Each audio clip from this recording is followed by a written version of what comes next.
changing your life one story at a time. This is the Chicken Soup for the Soul podcast with Editor-in-Chief Amy Newmark. Hey, it's Amy Newmark with your daily dose of Chicken Soup for the Soul inspiration to make you simply happy. It's Wow Wednesday, and today we're going to talk miracles. The first story I want to share with you is called The Messenger Daughter. And our writer, Lainey Belcastro, tells us that she was out at lunch with friends one day. They were celebrating her upcoming wedding, when all of a sudden, she heard a voice in her head that said, "Go home." Somehow it sounded very authoritative, so she apologized to her friends and she raced home. She was worried because her dad was recuperating from having his right leg amputated. He had diabetes and his health was not good. He never complained, but she knew he was suffering. She was relieved when she pulled into the driveway and she saw her dad through the front window. He actually looked good.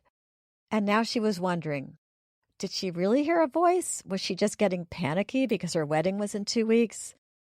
Her dad was surprised to see her, but quite pleased, and they sat down and had lunch together.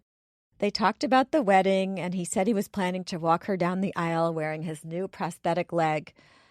And then, for some reason, and she doesn't know why, Lainey turned the conversation to a more serious topic. She asked her dad if he ever feared death. And even though this question came out of left field, he said, "No, never.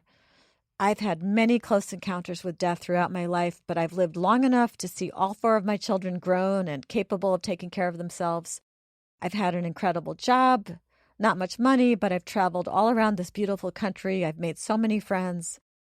And then there's your mother, my best friend and lover of 41 years. She is my lifeline, and we are blessed to share an incredible love." And then he went on to say that he thought that if he died, he would finally get to meet his mother. She had passed away when he was only 9 months old. The conversation ended, Lainey left, and a few days later, she was home with her family, opening a wedding gift, when suddenly her father slumped over in his wheelchair, and he was gone.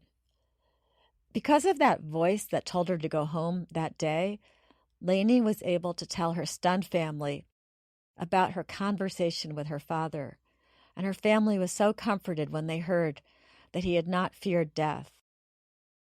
So in another story along the same lines called The Voice, Christine Benevento tells us about a voice that she kept hearing.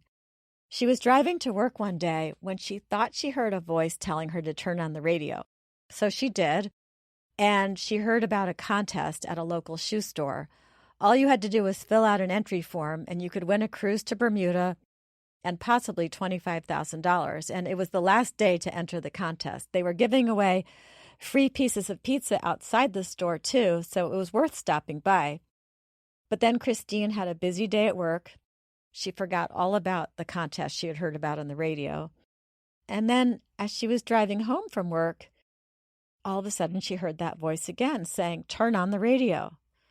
So she turned on the radio again, and she heard that same announcement about the contest, and it was going to end in 1 hour. So she picked up her son. She went off to that shoe store just as the contest was ending. The free pizza was already gone, but she was still able to fill out an entry form. And then she went home. And that night, she told her husband about the contest, and he looked at her like she was crazy because, of course, she wasn't going to win. But the next morning, she got a call at work, and she heard that her name had been called. She had won the cruise to Bermuda. And she was still in the running for the national contest to win $25,000, too. 2 weeks later, she was sitting in a meeting and her phone rang. It was the DJ from the radio station, and she had won the $25,000 too. Now, Christine and her husband had been going through tough times, and with that $25,000, they were able to repay the loans they had taken from their family, and they were able to pay down their bills. Christine says she still gets goosebumps when she thinks about that weird voice that compelled her to go and enter that contest. So that's it for Wow Wednesday and our stories about compelling voices in our heads. I hope that gives you a few minutes off from thinking about the election. Tomorrow is Thoughtful Thursday, and we're going to talk about another miracle, one that happened to a woman who was down on her luck on Thanksgiving of all days.